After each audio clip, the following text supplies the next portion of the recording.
I am Arthur Mackenzie. I was born on the 28th of August 1919. I lived in Liverpool and with a family of man and wife and 4 brothers and 3 sisters. My dad was one of 8. There were 5 boys and 3 girls, and as I recall, only 3 bedrooms. And his bedroom, he had to share the bed with his brothers, and he was the youngest. So you can imagine that story about there were 10 in the bed. Yeah. When Dad was 14, he had to leave school. Even though he was clever enough, he could have gone to grammar school, but there just wasn't enough money like his older brothers were able to go. And so he had to get a job. And of course, those days, you didn't just keep your pay packet. He would maybe get a little bit of pocket money back, but the wages were help for the family to live. I could see 1938, war was coming. I couldn't deny it. And I thought, well, why don't you join what you want to join, not wait till you're drafted in. I joined the Air Force and was sent to the Far East. When I got to Singapore, it was quiet. It was a peace time, wonderful. But it didn't stay very long. When Singapore was attacked by Japanese forces, they decided to get as many people out of Singapore as they could. But the first ship we got aboard was a mine layer. This was Friday the 13th of February 1942. And the ship, all of a sudden, it was a shh in sound. We had run aground on a sandbank. But anyway, they signalled to any little boat they could find to take us. And we got aboard another boat, which is called the Yinping. It was a Chinese river dog out of leave. 52 ships that left Singapore. 48 were either shelled, sunk, or captured. So it was extremely dangerous. And the danger part was the Bangka Straits. It was a channel that ran between Sumatra and Bangka Island.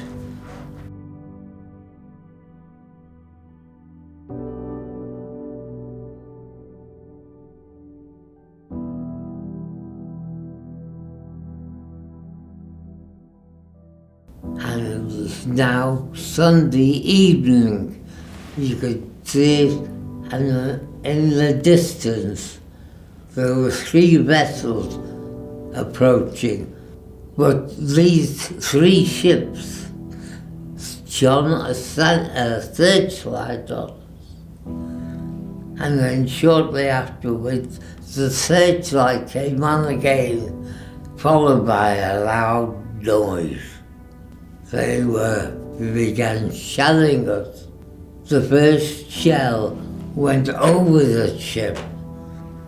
The second one, it hit the starboard side, where most of the men were watching the vessel.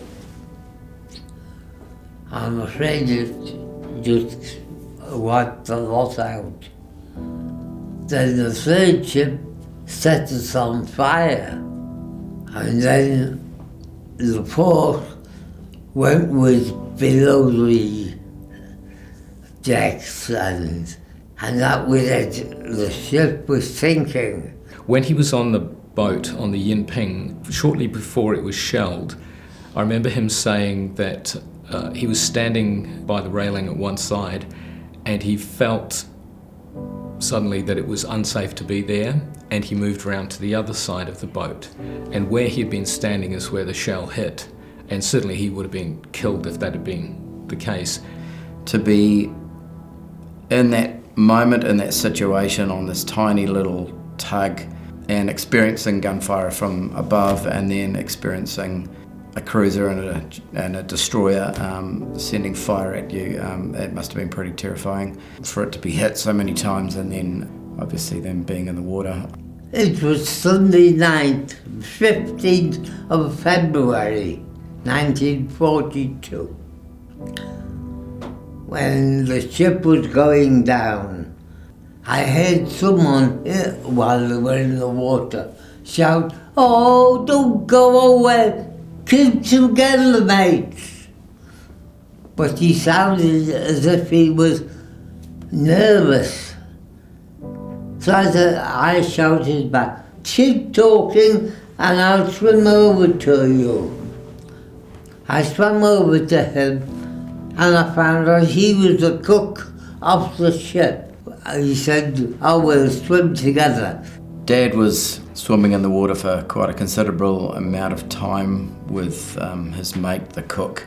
And I've just got a bit of a passage. It's from his book. It says, "It's all right, chum, don't worry. Just put your faith in God and everything will be all right." "Do you think so?" he asked. "I am sure it will," I answered. So we prayed aloud in the ocean, asking God to save us and give us strength to carry on. Eventually, the light began the day began to dawn. And we had been swimming in the right area, in the right position, because we were approaching what we could see, an island, a big hill, and a plain that followed it. Now the distance was, we were about 5 miles off the shore. Oh, we'll be there for lunch. We kept swimming and swimming and swimming. As we were swimming, he decided to swim against the tide. I said, "Where you going? You're going away from me." He said, "There's a current running. I'm getting away. I'm swimming across it." I said, "Well, I'm too tired to swim across it. I can't." He said, "Oh, well, I'll send you a boat." I said, "Good. If I get there first, I'll send you one." So he parted from me. So all the next night, I was swimming alone. And then I noticed this child's life belt come down. And I stripped her under my chin. Well, that was wonderful. Someone must have been praying for me there. I didn't know who until I got home. My mother said to me, "Were you ever in quicksand?" Because I had a horrible dream one night and I was swimming to you and trying to grab you before you went under. But you go away from me. I said, "No, I was in the waters." Then later on, there was some other thing bobbing up and down on the water. Now it was a mattress that somebody had thrown. But have you ever got onto a blow-up mattress in a swimming pool? You'll know what it's like, because once you get your leg over, you'll go over too, and you're underneath it. Oh, it is ridiculous. I'm using all my energy and all my strength to get on it, and I can't. So I tried to fold the mattress in the water to make a U shape and get onto the U shape. I tried that several times before I succeeded. Then I found I was doing a new stroke I'd never tried before. I was swimming breaststroke with my hands and my legs were doing a doggy paddle. It'll be used for the Olympics. Night came again. I'd had 2 nights and 2 days in the water. But I thought, oh, surely, not that it was like that. I was tired, my hands were tired, my legs were tired. I thought, oh, Lord, please, not another night. I prayed like that. And I'd hardly got the word out of my mouth when I felt my legs going backwards and I went forward. I had landed on Banker Island. Who can contemplate 48 hours in the water? And the fact that he survived floating with a cork life jacket, which really would start sinking because of the water being absorbed, and the fact that he found a floating mattress and was able to, after several attempts, straddle it. The fact that he was under the blazing sun, being sunburned, his eyes all shrivelling up and his tongue swollen because of the fact that he was so thirsty. And he even chewed on a piece of wood, hoping that that would give him a bit of moisture, but all that did was hurt his mouth. And then he found an onion, a rotten onion, and managed to peel bits away and get a little wedge that he could get some moisture from to just give him a little bit of respite from it. Being in the water all that time, I find it really hard to comprehend the impact of that. Not letting go of life itself, his faith that must have carried him through. Seeing Banker Island, and instead of getting to the shore, he's been constantly battling with the outgoing tide, and he ends up circumnavigating a part of the island and not being able to get in. It's just like that dangling carrot that you just can't reach. And eventually, obviously, after 48 hours or so, 2 days, 2 nights, he reaches the shore, and how exhausted would you be? Japanese had captured the island on the time it was sunk. And there was some part of the island which was far dangerous, far more dangerous than others. It was a miracle where I had landed. It was apart from where they had the troops. When he came ashore, actually some Chinese guys saw him and helped him because he couldn't stand up. And they took him to a hut. They gave him a pair of cotton trousers and a shirt. And he was just so weak in that he was able to stay overnight. They gave him a little bit of food and drink, but obviously he couldn't take much. They let me stay in a room that night, but I could not sleep. I was still swimming in my sleep. Oh. And it was soon after that, a few days after that, that he was trying to get to some medical attention, because up until then there was nothing. And the only part of him that didn't need medical attention was a little part on his cheek, and the rest of him, his legs were bad, he had a shrapnel wound in his back, his left arm didn't work properly, and I mean his face was a mess, his scalp was all crusted, and he really, and deaf in his left ear because of the shelling. So he was really in a bad way. And when he did finally get to medical attention, they were under Japanese occupation, and he was then a prisoner.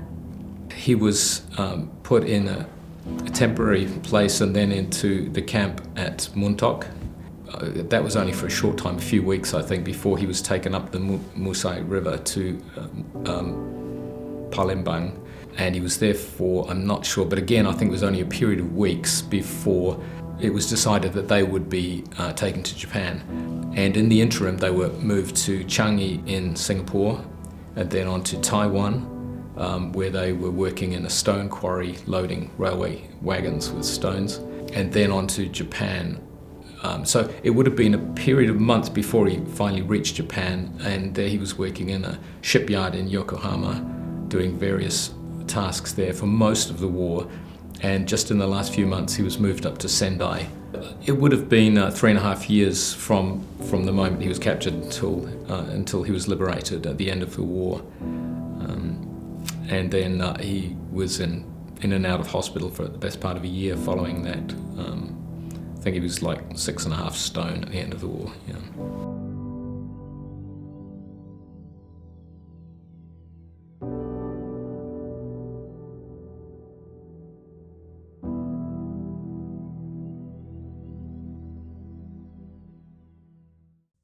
This man had a heart after God.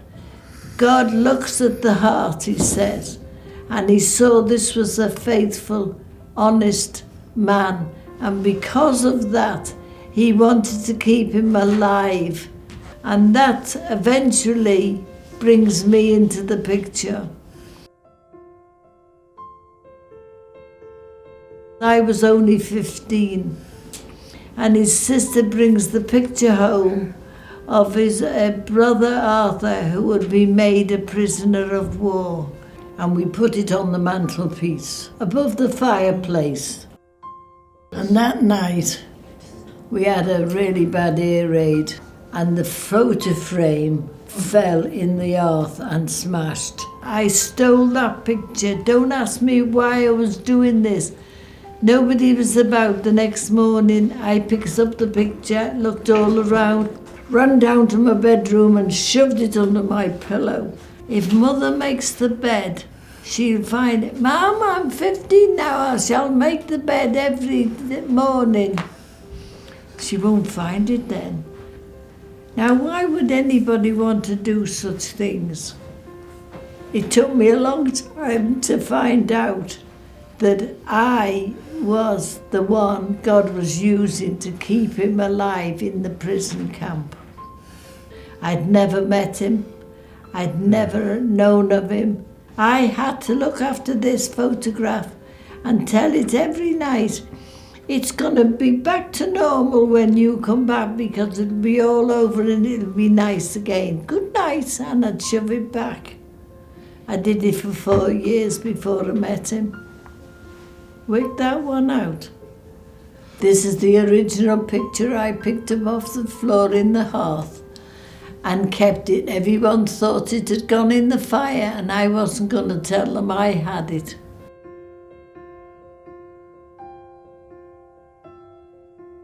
He'd come to Alice's house at Christmas, where I saw him for the first time. The 1st of January 47. I saw Arthur standing by the fireplace, and we sort of nodded to each other. I knew who he was because I'd seen him for so long. Alice said, I don't want to go to the pictures. Hey Arthur, why don't you take Edna to the pictures? And he said, well, I'm game, but I can't do it today. What about Saturday? I said, yes. And when I got there that night, I dressed myself up, you know. Oh, I even had a feather up at the side of my hat. So we went to the pictures. Anyway, walking home, he said, will you come to church with me tomorrow? I said, oh, yes, please. I always wanted someone to go to church with. And we went and spent every night in my parents' house talking. And those were the days when you kissed hello and you kissed goodbye, but that was it. So there was no messing about. It was just hello and goodbye. Well, this went on for the 4 weeks of January. And on February the 1st, he said to me that night, hey Edna, have you ever thought, why do everybody choose to getting married a different day? They never keep to the one day for marriages. I said, I don't know anything about that. All I know is what I want. He said, that's what we'll do. We'll get engaged in March and married in June. And we'd only known each other 4 weeks. And that has now lasted 72 years.